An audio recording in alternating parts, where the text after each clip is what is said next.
will we say? And he said, well, I don't know, I'll tell you when you get there.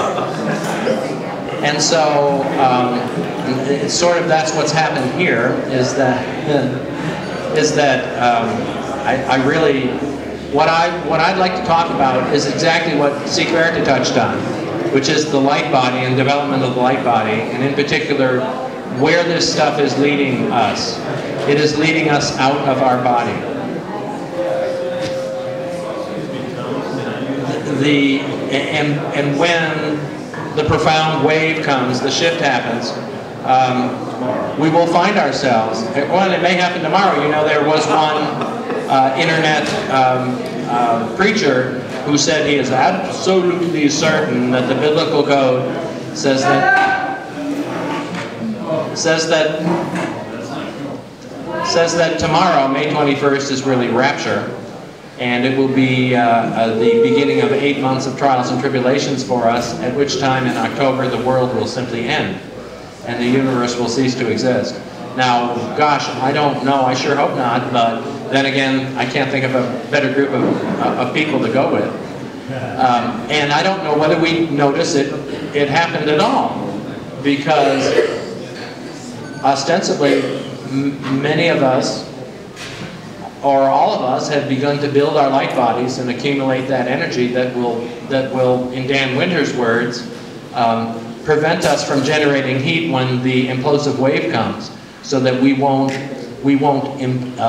explode and vaporize, in the same sense that, like in the Bible, it says the guns will melt at rapture, and what that means is that the guns and other manufactured goods will not be able to resist the implosive wave without generating heat and vaporizing. So if we as a group actually meet that moment, and we're of sufficiently high frequency and spiritual evolvement, we should be able to make that transition and not notice any difference whatsoever. To actually go out there and they'd all be gone, the road would be gone, and you know, because everything would have changed. But at any rate, let me lay a little bit of background. I came to ORMUS through a spiritual path. I initially started working with Joshua David Stone at Mount Shasta with the Wesock Festival back in, oh, I don't know, 1993 or 1994 or so. And not long after that, in '95, I went to Dallas, Texas, and I saw David Hudson speak, and was profoundly interested in it, because, you know, we're Americans, and we're like Ronald Reagan said, you know, we're special. But the thing is, we want a pill. We want to lose weight with a pill. We want the easy way. We want enlightenment in a pill. We want meditation in a pill. Now, I don't really have the time to sit and meditate, but I'd like to get all the benefits. So we want all the benefits, and we don't want to do the work. And the reality is, you have to do some work. So I set about doing my work with meditation and yoga, and helping with the Wesock Festival. And it was one year I was there and I met Barry Carter, and I knew instantly what was in my water. I sell water on the internet, as you know, on CherokeeGold.net, and sell water, magnetic vortex traps, and the so-called John Hudson powder. Charles Dragoo called me a year to the day after John died and said, John told me if something happened to him to call you, and you know what to do with this. And so that was the night that we posted it on the ORMUS list. That in the file section, in addition to step-by-step directions on how to make your own magnetic trap with pictures and part numbers and all of that, and you can do so for about $50 or so. In addition to that, in the file section is, I believe it's listed as John Hudson's white powder recipe or something to that. White Dragon ORMUS powder is what I call it. John used to call it White Dragon as well. And it's simple to make. This is what we demonstrated yesterday in the acid leach and the sulfuric acid. And we give it away. One other person I know, for example, Joe Lello with Atlantis Alchemy, who I thought would be here, and I'm sorry that he's not. Joe also has published all of his recipes. He will tell you how to make your own ORMUS, and I would say that, and I reiterate all the time, the best ORMUS for you is the ORMUS that you make yourself. Even if it's precipitate, when I say just wet precipitate, that's really profoundly strong stuff. But if you make it for yourself, you have put your energetic signature on it, and it is precisely right for you. When I make my powder and I send it out, people call me up and they say, well, you know, I took your powder and I had an out-of-body experience.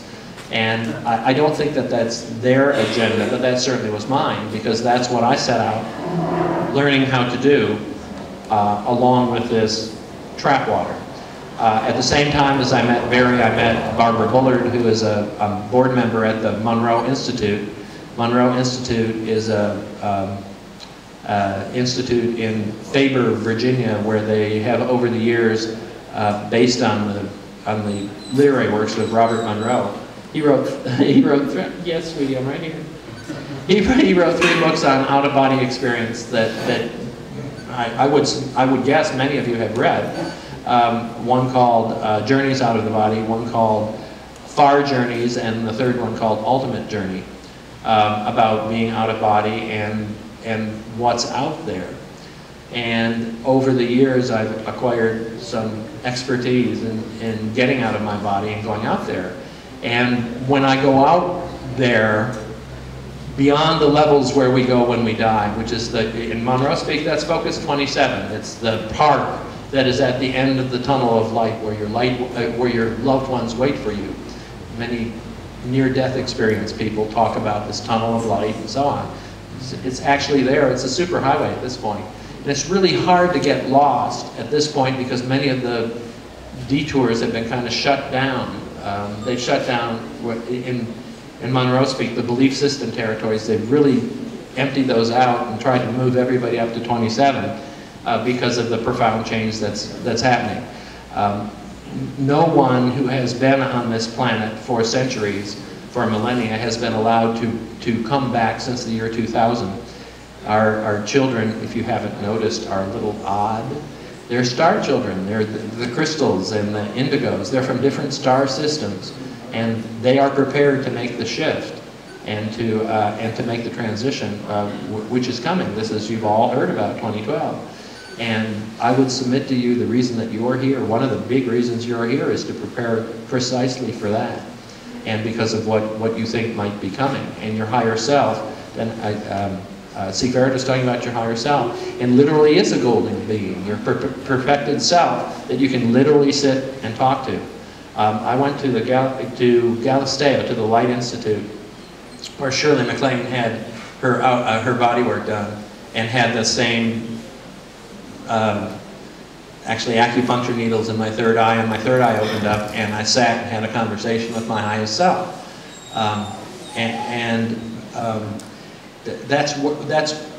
That's your archetypical perfected self.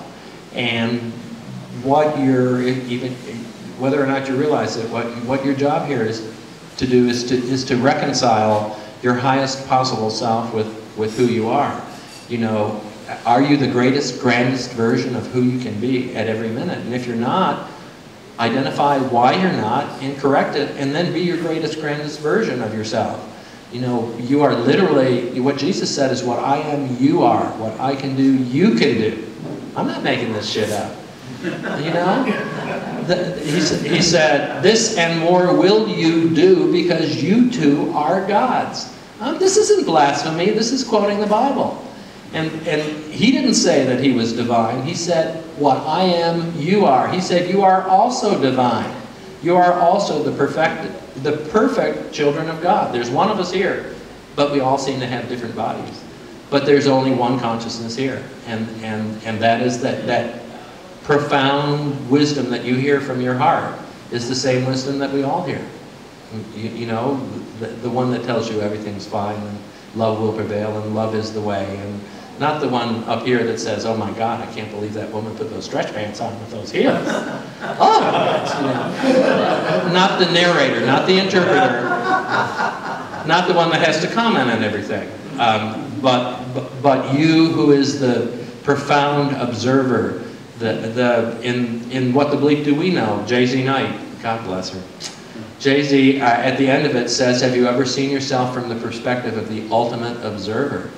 And without the judgment, and in remote viewing talk, they'd say that's raw data, just the raw data without all the baggage with it. And that's what you're dealing with, is I think that these substances literally energize our astral body, our higher self, our whatever you want to call it. And there's lots of different versions of it here. And people are very committed to their version of it, and they're profoundly into it. And in my experience, you really can't shake people from that, nor would I want to. What I want to do is support them in where they're at, in making that transition, in opening their heart, and seeing that it's all about service. What else is there to do? This isn't about accumulating stocks and bonds and fancy cars and who has the most toys wins. I don't think anybody here would submit that, would actually believe that. I don't think you'd be here. I think you'd be out working on the stock market, trying to short sell and all that today, because the market's still open. Oh no, it's not. In fact, it's closed. Sorry. Oh, you might be here after all. But it's an opportunity to energize your highest self, the part of yourself that your dog thinks you are, the person that your dog knows that you are. And I'm very lucky. I have an adoring dog, and I apologize on her behalf, who seems to be just know about unconditional love. And if you want to know about unconditional love, animals and children would be happy to teach you. But to me, it's a little anticlimactic to know that my mother basically told me everything you have to know about life. By the age of 5, she'd say, "Thomas, stop whining." And so that's my message, is like, stop whining. Get off the cross, we need the wood. The point of the crucifixion, in Marianne Williamson's words, was the resurrection. Lenny Bruce used to say, I don't get it with you Christians. Now, if Jesus was born nowadays, you'd all be walking around with little electric chairs on gold chains. The point is to celebrate the resurrection. Because what was the point of that? Was, this ain't happening, look what they can do to me, and I'm still here. Death does not exist. Death is the biggest illusion of all. And that, of course, is a message that's worth hearing. But this, you're going to die for your sins crap, you're not going to die for your sins. You can correct that. Sin is an archery term. It means missing the mark. When you miss the mark, what do? You aim again. Try again. And the Course in Miracles says that trials and tribulations are but lessons we have failed to learn, which are represented to us in another form, so that we might choose again. It says, if you think this is a world held in death's bony fingers of judgment and condemnation, think again. You can create a world of love, and just by choice, just by intention. Think again. If you think this is a world of greed and endless wars and incompetent politicians and think again. Help me think again, and think again, because when I get out there at the level way beyond Focus 27, at the councils of the oversouls and the oversouls of the oversouls, where people like Melchizedek sit on the council, and Pallas Athena and all this, and I went out there and I said, okay, it's taken me $20,000 worth of Monroe Institute programs and hours and hours and hours in the booth with my headphones on to get here. So now I'm here. What's going to happen in 2012? And they said, well, we were kind of hoping you'd tell us. Because it is you who will choose. It is you who will create it. And there will arise a new heaven and a new earth. I'm quoting, I can't believe I'm quoting the Bible. Those of you who know me. It will arise just the same way as this did, out of our visualizations, out of our ideal, out of our dream for it. So see it in your mind. What do you want on your new earth? pure air, abundance, free energy, clean water, no politicians, the end of the dream of separation, whatever it is, think about it. Think about it, and then when you have it in your mind, talk about it, share about it, do things about it, draw pictures about it, make it real, because it is that that's going to literally create our new planet, where we will literally create the new world, the new earth. Who else could do it? Who else would do it? You're here after all your lifetimes in this body specifically for that reason, to be here to help at it. So thanks for it, because I wouldn't want to do it alone. But honestly, start working on it, visualize it, create it. It is literally you people and your minds that will, and intellects that will create it. Where else would it come from? You know, we used to sing as children, remember, row, row, row your boat gently down the stream, merrily, merrily. Life is but a dream, and we knew it as children. We just forget it as we grow up. This is a dream. It's not here at all. Remember, you're 99.9999% space. So in a very real sense, you're not really here. I know it seems pretty solid, seems pretty real, but it's just a dream that you're having. And Deepak Chopra talks about a man who was on his rooftop, and he slipped and grabbed a 50,000 volt wire, and it stopped his heart. And he fell over on the roof and rolled down the roof and fell off the roof onto his grass on his arm like this, and it was like a precordial thump, and it started his heart again. So he said, I went to see him after a couple of days, and to give him a little chance, and he said, so tell me what it was like. And the man said, well, I remember grabbing the wire, and just then I woke up. I was sitting in a forest glen, and I woke up, and everybody turned around and said, oh my God, you're not supposed to be here, what happened? And then the next thing I knew, my face was in the grass. And his point was, he didn't know it was a dream until he woke up from it. And you won't know this is a dream until you wake up from it. But what I'm suggesting is that with these substances, we can wake up in the dream. Just like with this binaural technology, and these substances change your brainwaves. I'm the guy who did the EEG studies that showed within 30 minutes of ingestion of these substances, you reach a profound synchronization of the hemispheres. It can be profoundly delta, it can be, there are various things, but I have a tracing of me in a profound delta state throwing spindles of gamma, which is faster than beta. And I was on a 22 lead EEG at the sleep lab at Emory, and David Rye, who is the sleep physiologist, said this is impossible, that you should be snoring and having rapid eye movements, because a deep delta with gamma spikes is a deep, profound, dreaming state.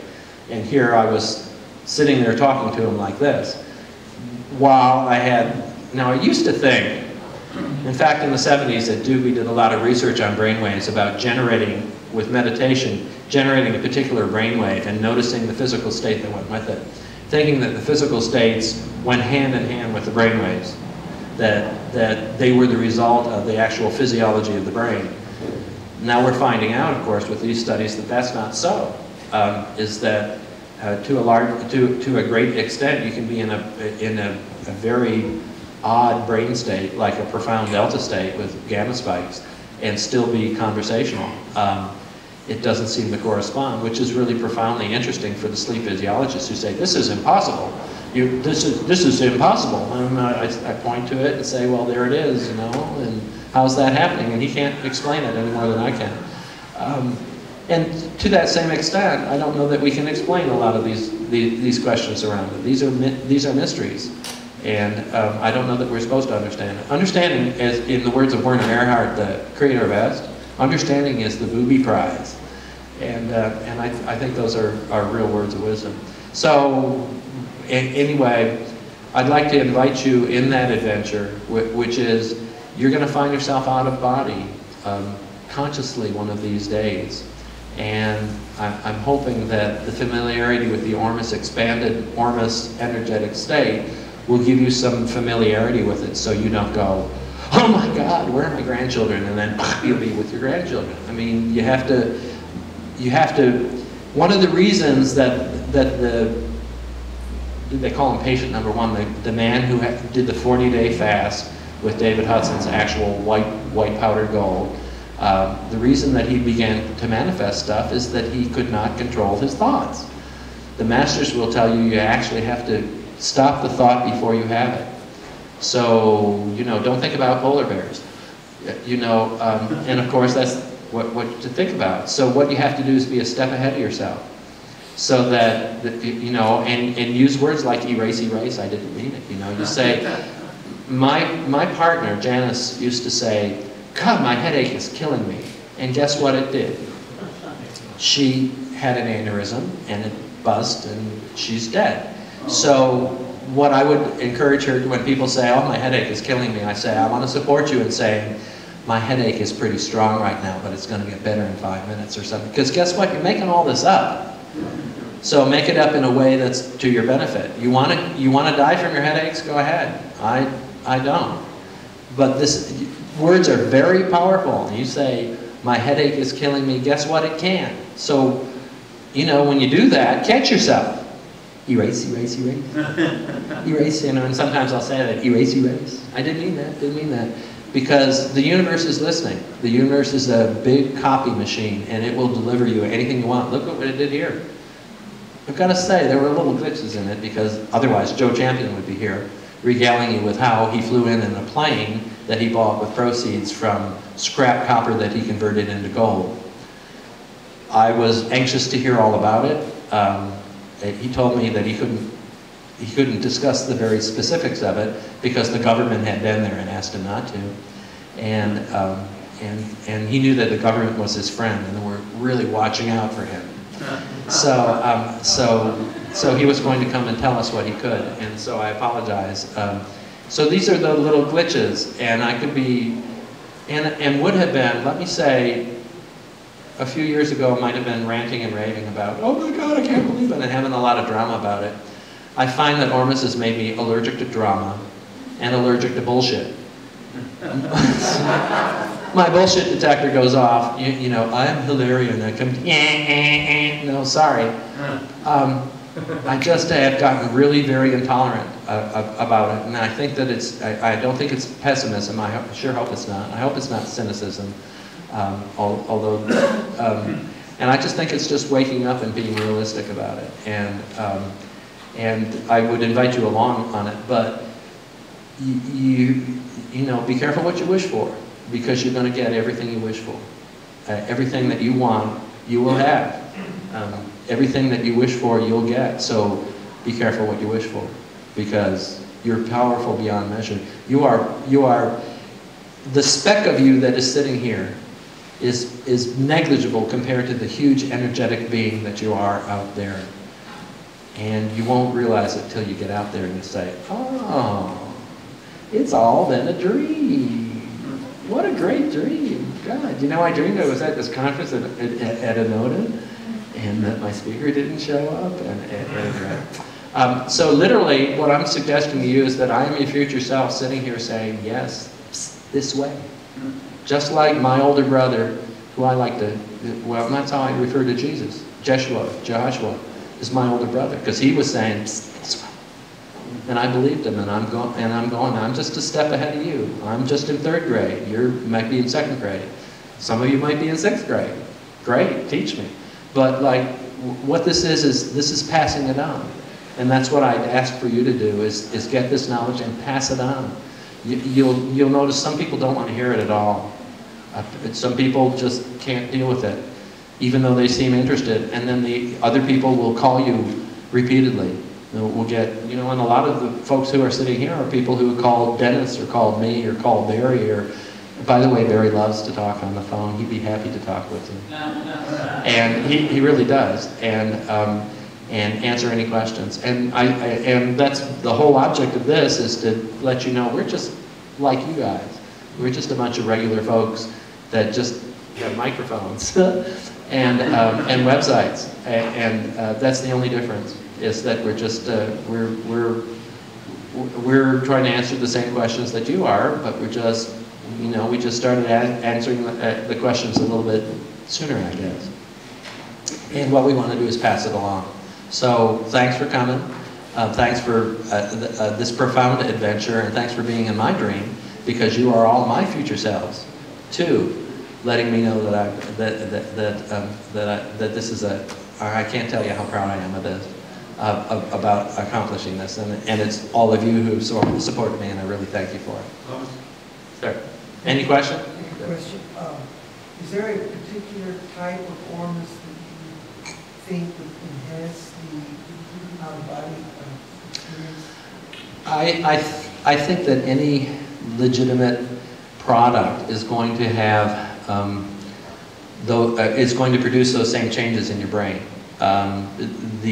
What binaural, well, let me dwell on that for a second. What binaural beats are playing different beats in different ears. So if you play like a 528 here and a 520 here, your brain, the geniculate nucleus, lateral geniculate nucleus will provide a third tone, which is the difference between them. Between 250 and 258 would be 8 cycles per second, and so your brain will create a third tone called the following tone, and your whole brain will begin to manifest this 8 cycles per second. And within 30 minutes, both hemispheres and the front brain and the brainstem will all be vibrating, well, manifesting that predominant rhythm. That's how binaural beats work, is by literally fooling the brain into the rhythm. The interesting thing about binaural technology is that less than 0.5% of the sound that you're hearing is binaural. 99% of it, 99.5% of it is just sound effects. So on the Monroe tapes, for example, where you hear a jet taking off, like this, is what they train you to associate with focus 12, which is a profoundly universal focus of awareness, but with your crown chakra and heart chakra open. Those are really just conditioning exercises you can train yourself without all the sound effects. I'd be happy to pass along the Monroe Institute stuff to you. I happen to have copies of all the sessions. I don't know how that happened, but but they sell the stuff, and I would invite you to anyone who's interested. I'd be happy to talk with you about Monroe. There are other ways to learn how to go out of body, but I think all of the ORMUS materials will help you with that. Whether or not you're aware of it, you go out of body every night. You go to Focus 27 to what there's called sleepers classes, and you can, if you can consciously get out of your body, you go to these classes, and everybody's sitting there kind of shrouded like this in a hood, and you can go up and kind of go like this in front of them. Every now and again somebody will wake up, but they go right back to sleep. It's a sleepers class. But you can have some profoundly fun experiences out there. Like, you know, there's lots to see out there. Remember, in the Bible it says God made the physical and the metaphysical. So there's the unseen universe, and it's much more extensive than our seen universe. As profound as this is, it's much more extensive. It is boundless, and it's being projected through an aperture, and it's sort of like, here we are. So you meditate, or do you? I meditate and I do Tai Chi. But mostly I do trap water and I put a pinch of powder in it. So ORMUS does that for you? ORMUS, I think ORMUS really facilitates. Yeah, but I think that it takes a little bit of practice and training to learn to be familiar with the states. Because I think a lot of us do it unconsciously, and it's just a matter of training yourself to be awake in the dream state. Rather like Mihu was talking about. When he said the grid, what I heard was I see it as layers. The first layer, which is the golden template, where all of your organs are like fine gold threads, and everything is there. It's the template on which your physical body is built, and so that's what when he talked about that, that's immediately what I saw was the physical template, and you can profoundly affect that. Sort of like Rupert Sheldrake talks about the idea of work with resonance. person that he's talking about probably. I think, well, assuming that we can get the Skype video, is going to have to be up at the lodge because we couldn't get this working, but tomorrow afternoon at 4:30, Dan Winter will be talking about that very much, yeah, very about the shift and what we have to do to get ready, and it's just, I actually followed this conversation, I couldn't believe it. All that physics in high school came in handy. But I think, you know, the best is yet to come. And I apologize, Joe's not here, but both the Joes, because we were counting on them, but oh well. Maybe next time. Another question? Well, yeah, notice what ORMUS does for me is it keeps me in heart space. Like heart math, keeps me in coherence. Coherence state where your electromagnetic field of the heart is really opens. One of the yeah, exactly. One of the things that it does is a decreased heart rate variability, and that's one of the ways you can measure by the expanded states is by galvanic skin response, peripheral skin temperature, skin resistance, and heart rate variability. Actually, I brought a meter that detects it. There's a little all right. institute, didn't we? Sure enough. And so we can see that when into that coherent state, you take ORMUS. That's pretty That's neat. how we manifest. That's an additional mechanism how we actually manifest pieces of that state the way it manifests. Are you consciously aware of it when you reach those kind of states? I can tell when I'm in heart states. I have it Yeah. here to tell me how deep I'm in it. Also, the second question is when the 2012 comes and we want to jump into the reality, consensus reality where we're all walking into that state where we make it and the new frequencies are actually affecting the whole planet, as opposed to some people's realities where this comet hits us or creates a geopathic stress or whatever. They can have that reality. We're going to walk into one where that didn't, like we quantum jump had a collective group, maybe a group. Well, that's what's said. I will say last year when I did a Earth Sky workshop with Drungal and Melchizedek, and he insists the Mayans told him the shift has already happened, and we just haven't reached it yet. That to a large extent we really are functioning on a higher level. I don't know anyone else, but in fact I was sitting last night and Peter said to me, "Doesn't this feel surreal?" And it really does. I mean, it really feels like I'm here, but to a large extent I'm not. I mean, my who is overwhelmingly loud. The noise that I hear, it's not noise, I shouldn't call it that.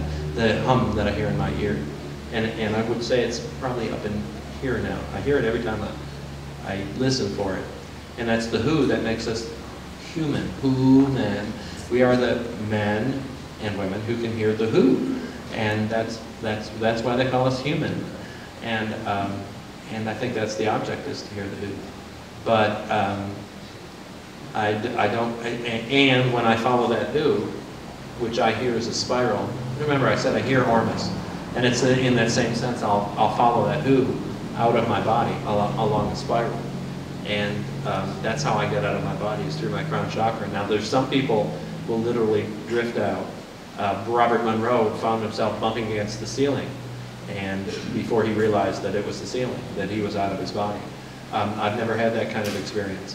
There's certainly, now he called it level 1 and level 2, and level 1 being an exact duplicate of this, of literally getting out of your physical body and being able to walk around here amid our physical bodies. And he snuck up behind some woman and pinched her, and the next day he visited her, and she had a big black and blue mark. Didn't know how she'd gotten it. So I think that's possible, but I've never had that kind of walking around in this kind of reality experience. Mine are more astrally projected, and what he calls your spiritual body. And I found myself walking across a porch once, and I looked down and I had feet, and because I heard a board creak, and I looked down to see what the noise was that I heard with my etheric ear, and I had an ear, and I looked down and I saw my feet, so I had feet too. And normally when I'm out of body, I don't have a physical body. I see myself as an orb rather than as a walking, 2 legs and 2 arms.